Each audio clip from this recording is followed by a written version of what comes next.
Hi friends, welcome back to my channel. તો તમે જુઓ છો પાછળ ધરા છે ને કપડાં ધોવે છે અને વાગે છે અત્યારે 12. હું મારી મમ્મી ને ક્રિયાંશ અમે લોકો જઈએ છીએ ભચાઉ મારી ને ક્રિયાંશની દવા લેવા માટે.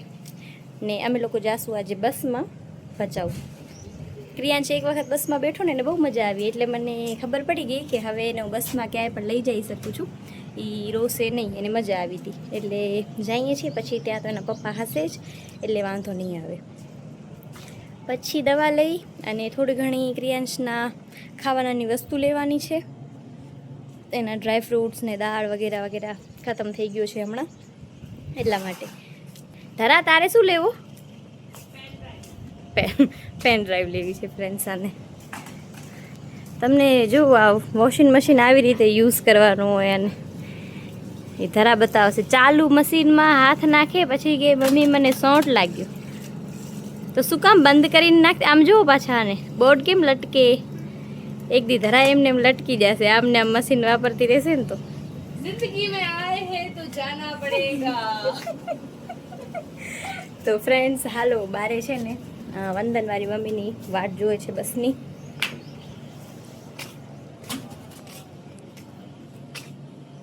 જો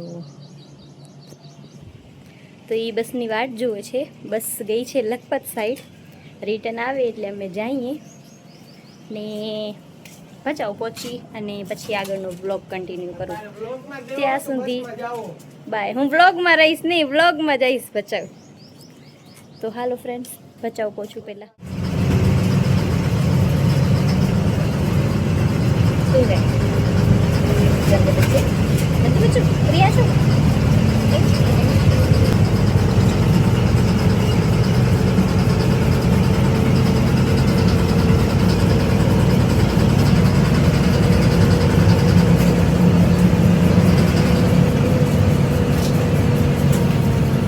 તો ફ્રેન્ડ્સ, અમે લોકો નીકળી ગયા છીએ ભચાઉ જવા માટે અને ક્રિયાંશને બસમાં બહુ જ મજા આવતી હતી, કેમ કે હવા આવતી હતી, એને બધો જોવા મળતો હતો, બસમાં ફરવા પણ મળતો હતો અને બહુ મજા આવતી હતી. અને એને જોઈને અમને પણ મજા આવતી હતી, કેમ કે એ બહુ ખુશ થતો હતો બસ જોઈને. અને પાછી અમારા રૂટની બસ છે ને જે, એમાં તમને જગ્યા મળી જાય. 1-2 વાગ્યાવાળી જે બસ છે એમાં ન મળે, બાકી તમને જગ્યા છે ને મળી જ જાય, એટલે મજા આવતી હતી. નાના નાના છોકરાને એવું હતો ને એના માટે એક અલગ એક્સપિરિયન્સ હતો, એટલા માટે. અમે ભચાઉ પહોંચી આવ્યા હતા. હવે અમે જતા હતા હોસ્પિટલ, તો અમે લોકો બેઠા રિક્ષામાં અને પહોંચી આવ્યા હોસ્પિટલ પહોંચ્યા એટલે ક્રિયાંશના પપ્પા પણ અમારા ભેગી બેંકેથી હોસ્પિટલ પહોંચી આવ્યા. એટલે અમે લોકો આવી ગયા દવા લેવા. દવા લઈ અને પછી અમે લોકો ગયા હતા સુપર માર્કેટમાં. ક્રિયાંશની થોડી વસ્તુ લીધી, મારા માટે થોડી વસ્તુ લીધી અને બસ પછી અમે લોકો ત્યાંથી નીકળ્યા. થોડી વાર માટે નાનીના ઘરે ગયા, ત્યાં બેઠા અને મારી મમ્મી પણ ત્યાં થોડી વાર બેઠી. અમે લોકો બધા ગયા હતા. પછી આવી ગયા અમે સાંજે 6 વાગે બસ સ્ટેન્ડ પર.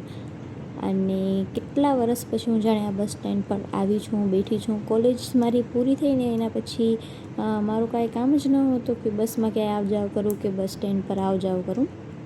એટલે મને પણ બધું અલગ અલગ લાગતું હતું અને ક્રિયાંશને પણ આમ મજા આવતી હતી, પણ એને છે ને નીંદરે આવતી હતી. એ સવારથી સૂતો જ ન હતો. જ્યારથી અમે ઘરેથી નીકળ્યા ને 12 વાગ્યાથી કરીને 7 વાગ્યા સૂતો જ ન હતો એ છોકરો.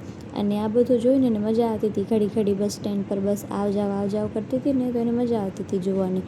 પણ થાકી પણ બહુ ગયો હતો. આખો દિવસ એ હોસ્પિટલ હાલ્યો, સુપર માર્કેટમાં હાલ્યો, પછી નાનીના ઘરે ગયા તો ત્યાં રમ્યો, એને ખાધું, પણ સૂતો જ નહીં બિલકુલ. પછી અમે આજે પાછું એવું થયું ને કે છે ને અમારી જે બસ હતી ને લેટ હતી. આમ તો બસ 6 કે 6:15 વાગ્યાની આસપાસ લાગી જાય ને પછી નીકળી જાય, પણ આજે 7 વાગી ગયા ને પણ બસનો અતો પત્તો ન હતો. અને ક્રિયાંશ પહેલી વખત આવી રીતે સૂઈ ગયો, થાકી ગયો હતો ને બહુ જ, એટલા માટે. ક્રિયાંશના પપ્પા પણ આવ્યા હતા અમને બસમાં ચડાવવા માટે, કેમ કે સામાન હતો અમારા ભેગી, એટલે પછી સામાન સાથે ચડી ના શકું એટલા માટે. તો ક્રિયાંશ પહેલી વખત આવી રીતે સૂતો ને મને બહુ જ ખુશી ફીલ થતી હતી.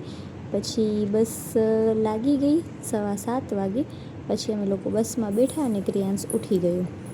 પાછો એનું એ જ કામ બધું જોવાનું. અને પાછો આજે ક્રિયાંશ મારા ખ્યાલથી છે ને થાક્યો બહુ હતો એને મજા તો આવી હતી પણ થાક્યો પણ બહુ જ હતો, એટલે એવી રીતે સૂઈ ગયો. અડધો કલાકની નીંદર કરીને પાછી એની બેટરી ચાર્જિંગ થઈ ગઈ. પછી નાની ભેગી થોડીક વાર એ રમ્યો અને પછી પહોંચી ગયા હતા અમે ઘર. બ્લોગ કેવો લાગ્યો કમેન્ટ કરીને કહેજો.